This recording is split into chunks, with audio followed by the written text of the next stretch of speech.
Welcome to the Slop Temple. We pray this video helps. You start by picking an OCR tool that fits your needs: Tesseract for local control, Google Vision for accuracy, or a mobile app for quick snaps. Once chosen, gather images that are straight, high contrast, and ideally 300 dpi so recognition runs cleanly. Make sure to decide the output format up front: plain text, searchable PDF, or structured JSON, because that determines subsequent processing steps and any required post-processing or data mapping. Once images are ready, preprocess to boost accuracy, deskew to correct tilt, denoise to remove artifacts, crop to the region of interest, and convert to grayscale to normalize contrast. Then run OCR with the correct language model and layout analysis enabled so columns and tables are detected.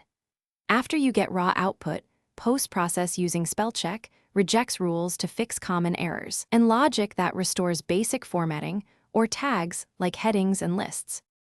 You finish by exporting to the chosen format and validating the results. Save as TXT, docx, searchable PDF, or JSON containing text plus coordinates if you need layout. If results look poor, try rescanning at higher DPI, switch OCR engines, or split complex pages into simpler regions and rerun. Make sure to run a quick manual pass to correct edge cases. If systematic errors persist, use targeted rejects patterns to correct predictable mistakes before finalizing the. Thanks for watching. Consider subscribing if we helped you.